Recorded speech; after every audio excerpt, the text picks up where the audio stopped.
Matric আৰু higher secondary pass কৰাৰ পিছতে ল'ৰা ছোৱালীয়ে বা অভিভাৱকসকলে এটা ডাঙৰ সমস্যাৰ সন্মুখীন হয় যে নিজৰ ল'ৰা বা ছোৱালীক ক'ত পঢ়াব, ছায়েন্সত পঢ়াব নে আৰ্টছ ষ্ট্ৰীমত পঢ়াব।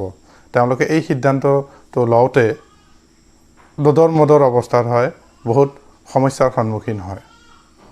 এইটো মেক্সিমাম, চবৰে নহ'লেও মেক্সিমামৰ ক্ষেত্ৰতে এই সমস্যাটোৰ সৃষ্টি হয়।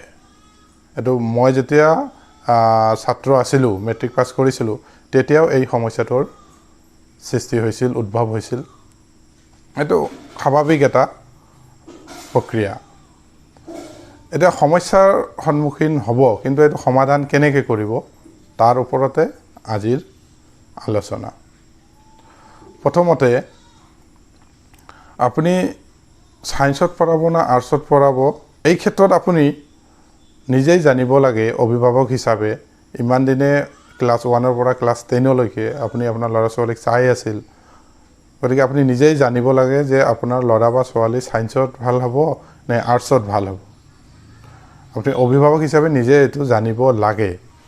আৰু যদি নাজানে এই ক্ষেত্ৰত কি কৰিব, এই ক্ষেত্ৰত আপোনাৰ ল'ৰা বা ছোৱালীয়ে পঢ়া বিদ্যালয়খনৰ শিক্ষকসকলৰ লগত আপুনি আলোচনা কৰিব লাগিব, বহিব লাগিব যে মোৰ ল'ৰা বা ছোৱালীয়েতো মেট্ৰিক পাছ কৰিলে, এনেকুৱা ৰেজাল্ট কৰিছে, এতিয়া মই ক'ত পঢ়াম, ছায়েন্সত ভাল হ'ব নে আৰ্টছত ভাল হ'ব। নিশ্চয় শিক্ষকসকলে আপোনাক সঠিক পৰামৰ্শ দিব, কাৰণ শিক্ষকসকলে জানে আপোনাৰ ল'ৰা বা ছোৱালী ছায়েন্সত ভাল নে আৰ্টছত ভাল হ'ব। অৱশ্যে শিক্ষকজনে বা সেই শিক্ষককেইজনে আপোনাৰ ল'ৰা বা ছোৱালীক পঢ়ুৱাইছে, সেইজনেহে জানিব। এনেদৰে আলোচনা কৰিলে মই ভাবোঁ নিশ্চয় ইয়াৰ সমাধান পাব। এই ক্ষেত্ৰত আন এটা কথাত গুৰুত্ব দিব লাগিব, আৰু যিটো খুবেই গুৰুত্বপূৰ্ণ, সেইটো হ'ল আপোনাৰ ল'ৰা বা ছোৱালীৰ ইণ্টাৰেষ্ট কোনটোত, ছায়েন্সত ইণ্টাৰেষ্ট পঢ়াৰ নে আৰ্টছত পঢ়াৰ ইণ্টাৰেষ্ট। তাৰ ইণ্টাৰেষ্টৰ ওপৰতো আপোনাৰ গুৰুত্ব দিব লাগিব। আপুনি নিজে এটা জাপি দিলে সেইটো ভুল হ'ব। তাৰ ইণ্টাৰেষ্টৰ ওপৰতো আপুনি গুৰুত্ব দি আপুনি সিদ্ধান্তটো ল'ব লাগিব। এই ক্ষেত্ৰত ক'ব বিচাৰোঁ যে অকল পৰীক্ষাত ভাল ফলাফল কৰিলেই ছায়েন্স বা মেথছত 90% পাইছে, লেটাৰ পাইছে, ডাইৰেক্ট ছায়েন্সত দি দিওঁ, এনেকুৱা কোনো কথা নাই।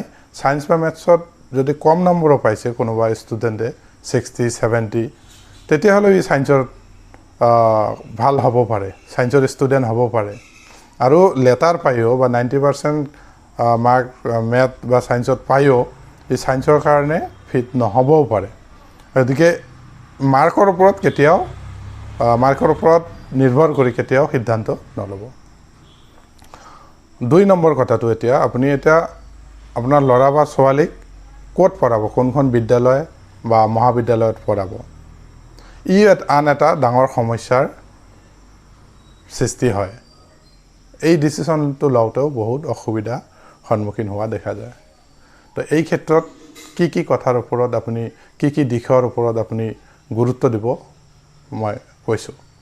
প্ৰথমতে আপুনি যিখন বিদ্যালয়ত আপোনাৰ ল'ৰা বা ছোৱালীক পঢ়াব, সেই বিদ্যালয়ৰ শিক্ষকসকলক চাব লাগিব। উপযুক্ত শিক্ষক আছে না নাই, শিক্ষকজনৰ টিচিং ভাল হয়নে নাই, শিক্ষাদান কেনেকুৱা, সেই দিশটো চাব লাগিব। সেই শিক্ষকসকল অভিজ্ঞ হয়নে নহয়, আগে পিছে ভাল ফলাফল হৈছে না নাই, এই বস্তুটো চাব লাগিব। 2 নম্বৰত,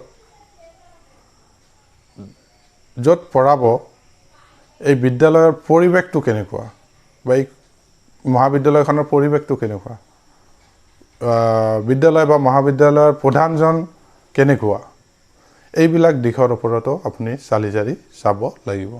3 নম্বৰতে, বিদ্যালয়খন য'ত আছে সেই ঠাইখিনিৰ কেনেকুৱা, ছিকিউৰ্ড হয়নে নহয় আপোনাৰ ল'ৰা ছোৱালী থকাৰ কাৰণে, অহা যোৱাৰ সুবিধাটো কেনেকুৱা, এই দিশটো আপুনি নিশ্চয় অভিভাৱক হিচাপে বিবেচনা কৰিব লাগিব।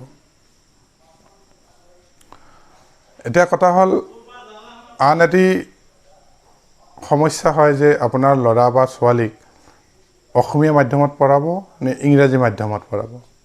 তো এই ক্ষেত্ৰত মই ক'ব বিচাৰোঁ যদি সায়েন্সত পঢ়ায় তেতিয়াহ'লেতো আপুনি ইংৰাজী মাধ্যমতে পঢ়াব সবে ইংৰাজী মাধ্যমতে পঢ়ায় আৰু এইটোই ঠিক ইংৰাজী মাধ্যমতে পঢ়াব লাগে যদি সায়েন্স ষ্ট্ৰীমত পঢ়ে আৰু যদি আৰ্টছত পঢ়ে তেতিয়া কি কৰিব এই ক্ষেত্ৰত মই ক'ব বিচাৰিছোঁ যদি আপুনি যিখন বিদ্যালয়ত পঢ়াব সেই বিদ্যালয়ত যদি ক্লাছৰুম ট্ৰানজেকশ্যন ইংৰাজীত হয় আৰু নোটছবিলাক ইংৰাজীত এভেইলেবল হয় পোৱা যায় তেতিয়াহ'লে আপুনি ইংলিছ মাধ্যমত দিয়ক আৰু যদি ক্লাছৰুম ট্ৰানজেকশ্যন অসমীয়া মাধ্যমত হয় আৰু নোটছ ইংৰাজীত নাপায় তেতিয়াহ'লে আপুনি অসমীয়া মাধ্যমত দিব লাগিব এই ক্ষেত্ৰত আকৌ ক'ব বিচাৰিছোঁ যদি আপোনাৰ ল'ৰা বা ছোৱালীক লৈ ডাঙৰ কিবা এইম থাকে APSC UPSCৰ ক্লিয়াৰ কৰাৰ ডাঙৰ